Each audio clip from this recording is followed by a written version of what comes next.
کوئی زوجہ ایسی ہوں کہ وہ شوہر کی اجازت کے بغیر نفلی روزے رکھ لیتی ہیں اور تہجد میں اٹھتی ہیں، جس کی بنا پر یقیناً وہ عورت جلدی سوتی ہے، شوہر چاہتا ہے کہ تھوڑا سا میرے ساتھ بیٹھے وغیرہ،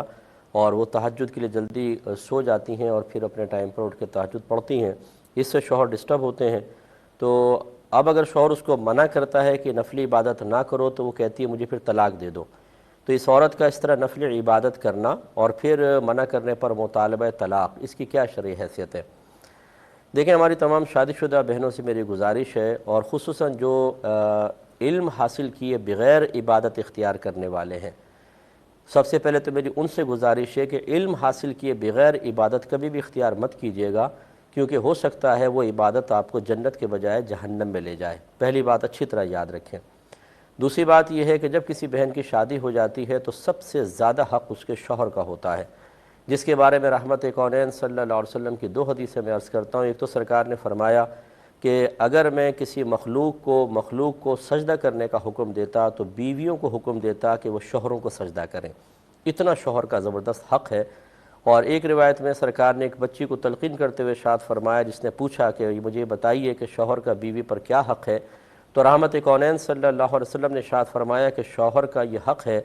کہ اگر اس کا پورا بدن خون اور پیپ سے بھرا ہو اور عورت اپنی زبان سے چاٹ کر اس کے بدن کو صاف کر دے تب بھی وہ اس کا حق ادا نہیں کر سکتی ہے۔ مراد یہ اس طرح کی مثال دینے سے سرکار کی یہ تھی کہ شوہر کی طرف سے کتنا ہی ناپسندیدگی والا معاملہ ہو، عورت کو صبر و تحمل کا مظاہرہ کر کے اس کی دلجوئی کا سامان ہی کرنا ہوگا، یہ شوہر کا حق ہے۔ باقی اگر وہ ظلم کرتا ہے تو ڈے آف ججمنٹ اللہ تبارک و تعالیٰ اسے حساب و کتاب لے گا، بیوی گریبان پہ ہاتھ نہیں ڈال سکتی ہے۔ اسی طریقے سے رحمت کونین صلی اللہ علیہ وسلم نے ارشاد فرمایا کہ جب کوئی شوہر اپنی بیوی کو اپنے پاس بلائے اور وہ ناراض ہو کر کروٹ پھیر کر لیٹ جائے یا بستر علیحدہ کر لے تو پوری رات اس پر فرشتے لعنت کرتے رہتے ہیں۔ اس لیے ہماری وہ بہنیں جو اللہ تعالیٰ کا قرب حاصل کرنے کی متمنی ہیں اور اس کے لیے راستہ نفل عبادت کا اختیار کر رہی ہیں اور فرائض کو ترک کر رہی ہیں کہ شوہر کو راضی رکھنا، شوہر کو سکون فراہم کرنا، شوہر کے لیے وقت نکالنا، شوہر سے نفل عبادت کے لیے اجازت لینا، ان تمام باتوں کو نظر انداز کر رہی ہیں،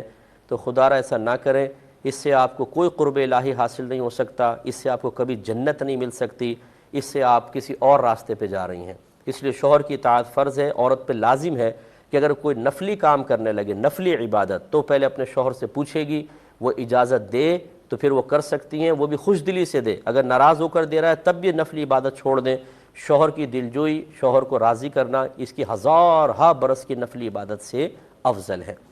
اور اس پر جب شوہر منع کرے تو مطالبہ طلاق، میرے آقا صلی اللہ علیہ وسلم نے ارشاد فرمایا جو عورت بغیر کسی عذر کے مطالبہ طلاق کرے وہ بروز قیامت جنت کی خوشبو بھی نہیں پا سکتی۔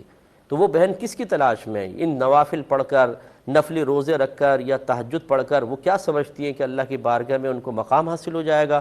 کبھی بھی حاصل نہیں ہوگا، بلکہ اس سے شیطان خوش ہو رہا ہوگا کہ وہ عبادت کے دھوکے میں آپ کو خلاف شرع کام کی طرف مائل کر رہا ہے۔ اگر ہماری بہن وہ سن رہی ہیں اور ان میں انانیت نہیں ہو، ضد نہ ہو، قلب تکبر سے بھرپور نہ ہو، شریعت کے سامنے سر تسلیم خم کرنے کی عادت مبارکہ ان کے اندر موجود ہو، تو پھر ہمارا کہنا مانیں، آپ کو فائدہ، بہت زیادہ فائدہ ہوگا۔ نہیں کہنا مانیں گی تو پھر آپ خود اپنے انجام کو کچھ عرصے بعد دیکھ لیں گی۔